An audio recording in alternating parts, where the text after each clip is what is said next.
The Glass Coffin, a tale of Brothers Grimm.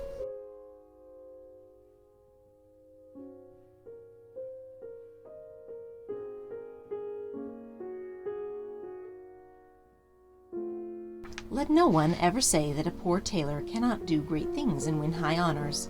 All that is needed is that he should go to the right smithy, and, what is of most consequence, that he should have good luck. A civil, adroit tailor's apprentice once went out travelling, and came into a great forest, and, as he did not know the way, he lost himself. Night fell, and nothing was left for him to do but to seek a bed in this painful solitude.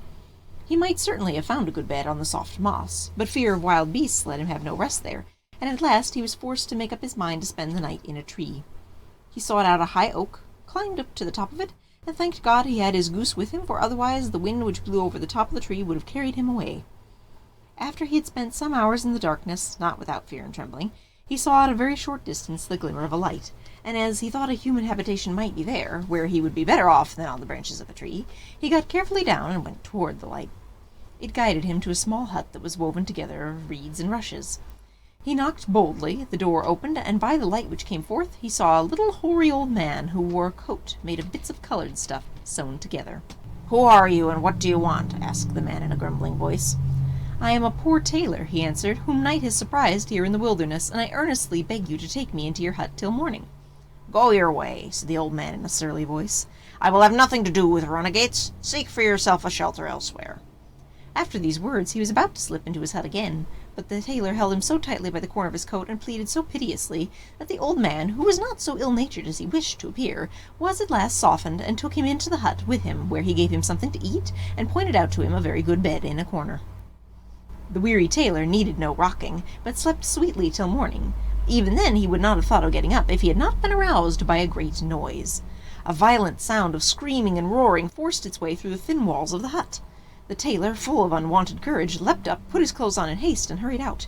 Then, close by the hut, he saw a great black bull and a beautiful stag, which were just preparing for a violent struggle. They rushed at one another with such extreme rage that the ground shook with their trampling, and the air resounded with their cries. For a long time it was uncertain which of the two would gain victory. At length the stag thrust his horns into his adversary's body, whereupon the bull fell to the earth with a terrific roar, and was thoroughly dispatched by a few strokes from the stag. The tailor, who had watched the fight with astonishment, was still standing there motionless, when the stag in full career bounded up to him, and before he could escape caught him up on its great horns. He had not much time to collect his thoughts, for it went in a swift race over stock and stone, mountain and valley, wood and meadow. He held with both hands to the top of the horns, and resigned himself to this fate. It seemed, however, to him as if he were just flying away. At length the stag stopped in front of a wall of rock, and gently let the tailor down. The tailor, more dead than alive, required a longer time than that to come to himself. When he had in some degree recovered, the stag, which had remained standing by him, pushed its horns with such force against a door which was in the rock that it sprang open. Flames of fire shot forth, after which followed a great smoke, and it hid the stag from his sight. The tailor did not know what to do, or whither to turn, in order to get out of this desert and back to human beings again. Whilst he was standing thus undecided, a voice sounded out of the rock which cried to him, "Enter without fear. No evil shall befall thee." He hesitated, but driven by a mysterious force, he obeyed the voice and went through the iron door into a spacious hall, whose ceiling, walls, and floor were made of shining, polished, square stones, on each of which were cut letters that he could not read. He looked at everything full of admiration, and was on the point of going out again, when he once more heard the voice which said to him, "Step on the stone which lies in the middle of the hall, and great good fortune awaits thee." His courage had already grown so great, he obeyed the order.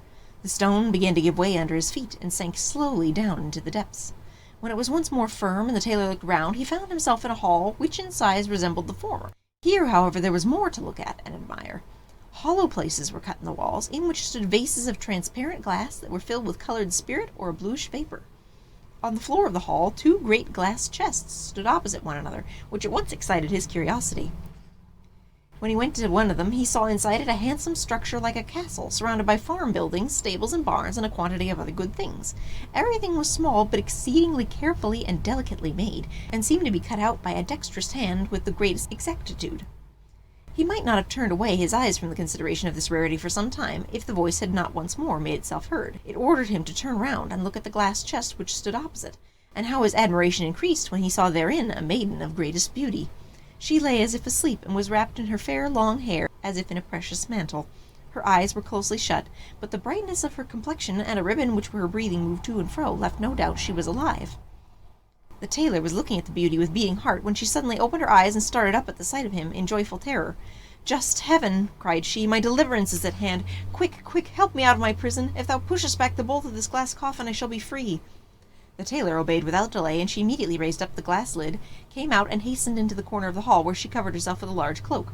Then she seated herself on a stone, ordered the young man to come to her, and after imprinting a friendly kiss on his lips, said, "My long-desired deliverer, kind heaven has guided thee to me, and put an end to my sorrows.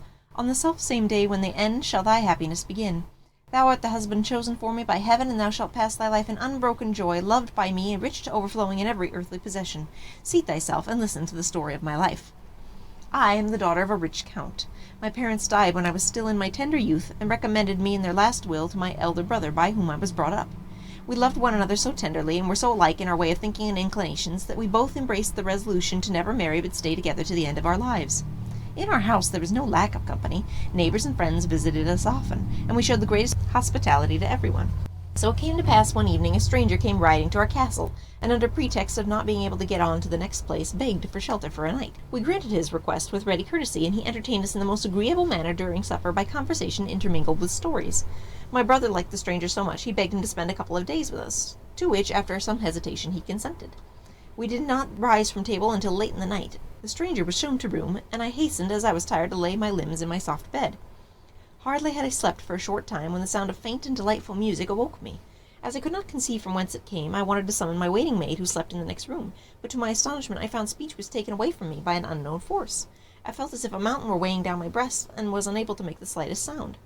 In the meantime, by the light of my night lamp, I saw the stranger enter my room through 2 doors that were fast bolted. He came to me and said that by magic arts that were at his command he had caused the lovely music to sound in order to waken me, and that he now forced his way through all fastenings with the intention of offering me his hand and heart. My repugnance to his magic arts, however, was so great that I vouchsafed him no answer. He remained for a time standing without moving, apparently with the idea of waiting for a favorable decision, but as I continued to keep silence, he angrily declared he would revenge himself and find means to punish my pride, and left the room. I passed the night in the greatest disquietude, and only fell asleep toward morning. When I awoke, I hurried to my brother, but did not find him in his room. The attendants told me he had ridden forth with the stranger to the chase by daybreak. I at once suspected nothing good.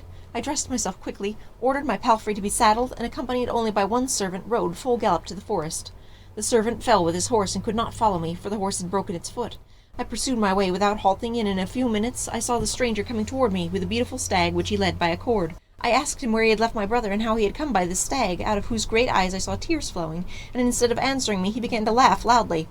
I fell into a great rage at this, and pulled out a pistol and discharged it at the monster, but the ball rebounded from his breast and went into my own horse's head. I fell to the ground, and the stranger muttered some words that deprived me of consciousness.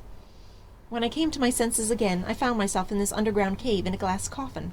The magician appeared once again, and said he had changed my brother into a stag, my castle with all that belonged to it, diminished in size by his arts, he had shut up in the other glass chest, and my people, who were all turned into smoke, he had confined in glass bottles. He told me if I would comply with his wish, it was an easy thing for him to put everything back in its former state, as he had nothing to do but open the vessels, and everything would return once more to its natural form. I answered him as little as I had done the first time. He vanished, and left me in my prison, in which a deep sleep came on me. Amongst the visions that passed before my eyes, that which was most comforting was when a young man came and set me free, and when I opened my eyes today I saw thee and beheld my dream fulfilled. Help me to accomplish the other things which happened in those visions. The first is we lift the glass chest in which my castle is enclosed onto the broad stone. As soon as the stone was laden, it began to rise up on high with the maiden and young man, and mounted through the opening of the ceiling into an upper hall, from whence they could easily reach the open air. Here the maiden opened the lid, and it was marvellous to behold how the castle houses and farm buildings which were enclosed stretched themselves out and grew to their natural size with greatest rapidity. After this, the maiden and tailor returned to the cave beneath the earth, and had the vessels which were filled with smoke carried up by the stone. The maiden scarcely opened the bottles when the blue smoke rushed out and changed itself into living men, in whom she recognized her servants and her people. Her joy was still more increased when her brother, who had killed the magician in the form of the bull, came out of the forest toward them in his human form, and on the self-same day the maiden, in accordance with her promise, gave her hand at the altar to the lucky tailor.